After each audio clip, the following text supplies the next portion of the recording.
Good afternoon. I am Dr. Williams, and I'm an associate professor at Bowie State University. I work in with the graduate department, but what we're going to discuss is something that we're doing with our undergraduates. And you all may be very familiar with simulation, but we're going to show you a different twist that we are trying and have been implementing in our university with our undergraduate students. And I will be co-presenting with Miss Allison Griffith, and she is our simulation coordinator. Hello, everyone. I'm Allison Griffith. I am the simulation coordinator at Bowie State University, and today we will be explaining the design and implementation of student-directed open simulation model to advance undergraduate nursing competencies. We will also describe the implementation model and learner-centered strategies utilized to promote autonomous skill development for undergraduate nursing students and simulation-based education. And we will also discuss the outcomes, challenges, and future direction for sustaining student-centered simulation and nursing curricula. Ooh, that was a mouthful. We do not have any disclaimers for today, but what we do want you to know is one of the things we will be discussing today, many of you may heard about simulation, right? That's where we have your nurses that come out, your new graduates, and we use high fidelity, low fidelity taskmaster. And what we're going to do is talk to you about how we recognize a need based off of our students. And then we then developed simulation lab for the students by the students. So yes, as Dr. Williams spoke about that, this simulation open lab was a request by our students. Students are required to go out to clinical before they are, sorry y'all, students are required to participate in simulation-based experience before they go out to clinical and then when they return to clinical. So what I've noticed across all cohorts from our fundamental students to our senior students, they were requesting more opportunities to participate in simulation. So a light bulb went off in my head and I was like, oh, okay, so what about if we have, instead of having a skills lab, what about having an alternative way for our students to learn? So what about simulation open lab where they can come choose their learning objectives? Because students know what they don't know, right? They are the assessors of themselves. And so they know what they don't know and know what gaps need to be closed. So I took it to the chair, our leadership team, and it sat there for a little bit. And then I took it to my colleague, Dr. Williams, and she brought it up in one of our faculty org meetings. And faculty was excited. After we really explained what that would do to help our students close knowledge gap and build their confidence, everyone jumped on board. So we were really excited, but it really came from the inquiry of our students wanting to be able to close their knowledge gap and be confident going out to the clinical setting. So that's how it all started. So we were really excited about that. And then with competency-based learning, we wanted to make sure that moving with the schools moving to competency-based learning, we wanted to make sure that we not only allow our students the opportunity to practice skills, but also opportunity to understand why they was doing what they doing. So we wanted to make sure that we was in alignment with the accredited and regulatory bodies too. So this is a little overview about what we have at in our simulation resource center at Bowie State University. So we have a fundamental skills lab, pediatric, OB, maternal, newborn, and health assessment suites. We do have an open skills lab where they can just come and practice skills from 9 to 5. And that open skills lab is led by one of our student alum who came back to give back to the community. So we love that because he understands what the students going through and he's able to share with our students, to be comfortable and stuff like that when they come and practice. So we love the peer-to-peer mentorship that we have with that. So we also have a lot of mannequins. We have about 20 mid and high fidelity simulators. We have debriefing rooms, control rooms, medication administration rooms. So it's really set up and designed for students to really authentically place themselves in an environment as if they were in the clinical setting. That's how it's designed. And we also have Harvey, which is one of my favorites. He's a cardiopulmonary simulator who allows students the opportunity to assess over 60 different heart sounds, abnormal heart sounds, and 60 abnormal and a variety of breath sounds that they won't be exposed to out in the real clinical world. So I really love that for our students. Yes. So what we did was we took what you all are doing in the actual hospital setting, and we're replicating that in our educational setting for our students. We do and have always kind of intertwined simulation throughout our curriculum. What makes this different is the students verbalized that they recognized they needed more simulation experience early on in their curriculum. We had been hearing from the faculty that the students weren't performing the way they needed to. So it was not only the student we were listening to the faculty as well.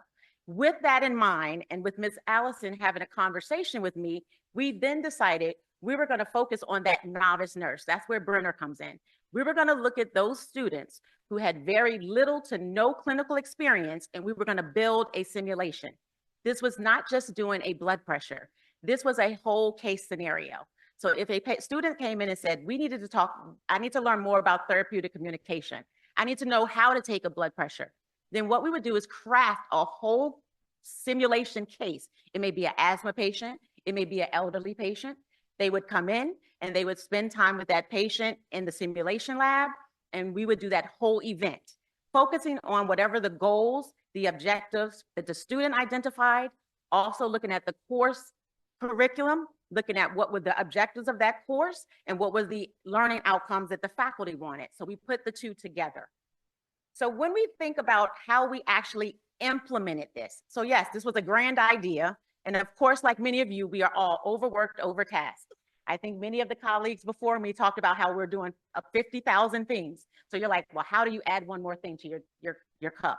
That's kind of how I got involved as the graduate faculty. I have an extensive history in working in simulation with the military. So I said, okay, my graduate students may not need it as much. I have some time where I can come in during the day. Let's work this out together. So along with Ms. Allison, we talked to the students, we talked to the faculty, we talked to leadership. We went to them with a plan. This is what we would like to do. This is what the students are saying they need. We already have the resources. We have one of the state-of-the-art simulation centers, over 12 beds with everything you could possibly utilize in there. So we have the resources. I have the experience. We have a simulation team. Let's put it together. The students say they want it. We then looked at, well, how are we going to know if this is effective or not? Are we going to be trying to do something formal or is it going to be informal? We chose to do informal at the beginning because it was student driven. We didn't want their stress level up. We wanted them to come in and say, this is a safe space. We can communicate with those individuals who are running this sim without any problems. We then said, well, we'll just look at the course outcomes. So we, from the faculty and from the sim staff, we would know what the outcome should be, but it would be very non-judgmental and low pressure for the student. We also said, once we do all of this, we will constantly do what I like to call in military terms, after action review. So after every simulation event with each student, we're constantly looking, how can we do it better? What did we miss? What do we need to do differently? And at the end, you'll hear some of the things that we recognize we have to change within this event. But what we're doing is we're still executing this to today. And Ms. Allison's going to talk to you exactly about what that implementation looks like for our students. It's a very simple way of discussing it for you all, but we just want you to say, this is how we implemented it and how we're doing it currently. Thank you, Dr. Williams. You're welcome. The implementation model.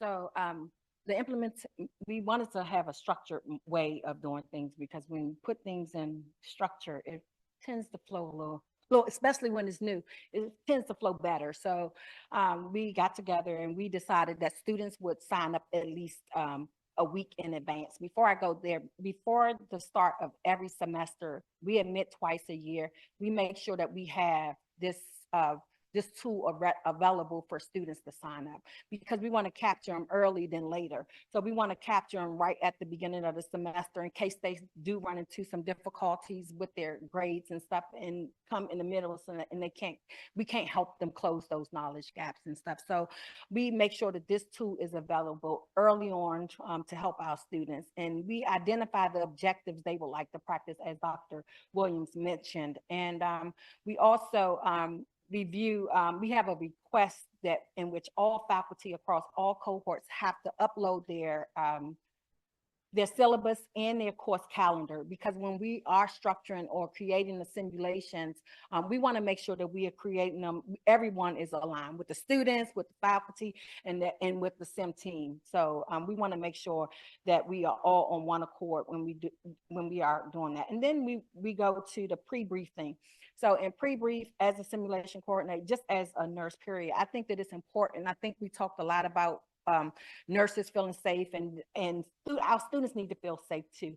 And the simulation, when they engage in that don't feel too good. They nervous, like I am right now, nervous, trying to figure it all out. And, we want to provide a psychologically safe environment for them. So we want to model that, give that, support that in all we do. So pre-briefing is where we spend a lot of times just encouraging them to embrace the simulation and don't even think about it, just embrace it, because what you know to do, you'll do, and what you don't do. And we'll help you close those knowledge gaps and figure out how to get you where you need to be.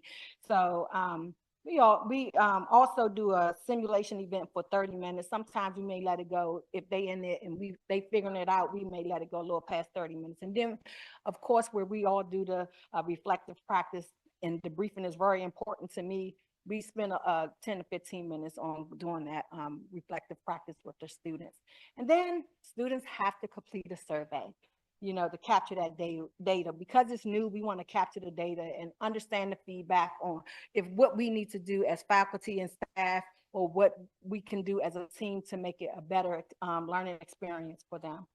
So yeah, these are the QR codes that we use that students have to sign up, and then that's the evaluation tool that we have, and just a few pictures to kind of show you a little bit about the simulation center. And as you see this picture, what you can see is the last picture. So what happens is the students will be across on the other side of that window.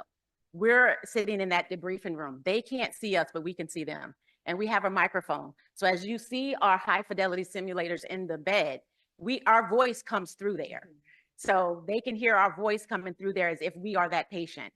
And then we have monitors on the screen, on the walls, so they can do their EKGs, their vital signs, everything. And we're behind talking through as if we're that patient. He's breathing, we can make his lips turn blue, all of that. So that's the experience that they're getting in just this one simulation room. We do have others. We have birthing mom, so she can actually birth a whole baby, and we can take them through that. The one thing we love about it is that we're on one side of the room, the student is on the other one getting the experience. And then what we can do afterwards, we go in and we debrief with them. And so that becomes wonderful. And I just want to reiterate, when Ms. Griffith talked about us making sure the students had access, the faculty have bought into this open simulation. So they make sure at the beginning of every semester on our community website for our students, the link and all the information is there, along with our standard operating procedure that tells them how they signed up, when they sign up, and they can even reach out to us individually as faculty. This is given to them beginning of the semester, and each faculty and undergrad reminds their students that this isn't available. We have come across recognizing now that the faculty want us to do a lot more than what we're doing right now. So we're working on building it out even more. We did want you all to see, when it comes down to how the students sign up, this is what it looks like. They'll tell us what course they're in. They get to identify what their objectives that they would like to work on, and then we look at their course syllabi and we see how it aligns. They then choose the time that they want. It is not us choosing time saying you have to come here. This also, we recognize that the day that we're actually running the simulation was student driven. They chose a Friday morning, so that's why we're doing it on Fridays. We know that we'll change that, and we'll talk about why we'll have to change that on the other end. But this is just a basic form. Once they complete this form, it then tallies to myself, Ms. Griffith, and our simulation technician. So we all can man this and know when the students sign up. I'm quite sure, just like nurses, sometimes they wait to the last minute, they got to get those credentials in, and you're emailing your nurse saying, hey, your CPR is expired. Sometimes our students do the same thing. They don't do the week in advance. It's a last minute. But what's great is 3 of us looking at it, so they can say, Dr. Williams, hey, I know it's Thursday. Someone signed up. What does your schedule look like? Can you make some adjustments? Thank you, Dr. Williams. This is our evaluation tool. It was an evaluation tool created on some questions that we wanted to know. Like, we wanted to make sure that we were meeting the needs of the students, and also just getting feedback from the students. That was very important to us. So it's just I'm not going to say basic questions, but these questions really help us to grow every semester. And this is the second semester that we have are doing this. So I'm very excited about that, to see what the comments are. But overall, the comments have been great. I don't have one bag. It's 5 out of 5 all the way across the boards. The only thing that has really changed on there is they want more days to do simulation. So, and we don't have a lot of faculty to do that. We only have And one thing about our evaluation tool, and this is also something our leadership talks to, right? We all like data. And they were like, we want something that's measurable. We want something that's been proven. But what we tried to tell them is this is student driven. It's different when I'm working with the other simulation events where we are aligning that with something that has to be in our core curriculum. So our evaluation tool reflects the student and not reflecting what the faculty wants. That is going to be a whole nother development that we're going to be working on. And then that just leads us to our next steps. Where are we going from here? We've run our open simulation student directed. Now we're on our second semester. One of the first things we know is got to be flexible. Our student schedules change, right? From semester to semester. So one great thing is I'm graduate faculty. So I'm teaching in the evening, but it does require me to have to be there now on different days. We recognize that Fridays is not the only day they want. So I then now have to work with my leadership about what my schedule and my demands are so that I can continue to offer it. But the students have spoken that they want it, and our faculty are behind it. It's kind of, our colleagues before were talking about innovation. This is innovation in real time on the academic level. The other thing we recognize is strengthening our faculty. I am one person. I still have to practice because I'm a nurse practitioner as well. I have my graduate students to work with, and life balance. So training our other faculty to be versed in simulation, not just skills lab, but actual simulation. So we're setting up and doing simulation trainings so that anytime any faculty can move in and out of this open simulation for our students. This will allow us to meet the students' needs, hopefully improve the self-efficacy of our students, their confidence, so that they're better off from the beginning of the program, not towards the end. I'm quite sure you all have heard the nurses come in and say it took them quite some semesters before they felt comfortable. Our goal is to try to get that in the beginning, right? The other thing is the feedback is constantly recognizing we have to keep going back, getting the feedback, because our students change, right? No one student is the same. So the feedback is probably going to look different. Also, the feedback from our faculty. What they've now told us is they want us to do a lot more remediation, which requires a lot more. So we are now in conversations about what that would look like in simulation. Because as you can imagine, when you're running a simulation event, it may only be 30 minutes per student, but it takes us about 3 to 4 hours to set up for the simulation. Then we got to break down the simulation. And if we use birth and mom, that's about 4 hours because we got to lube her down, clean her up, and then you got to work in between. And we've also had students that have come to us and we were doing a simulation and they asked their faculty, could they come over? And they wanted to work more with us in simulation. We did try it. It was phenomenal for the students, stressful for us.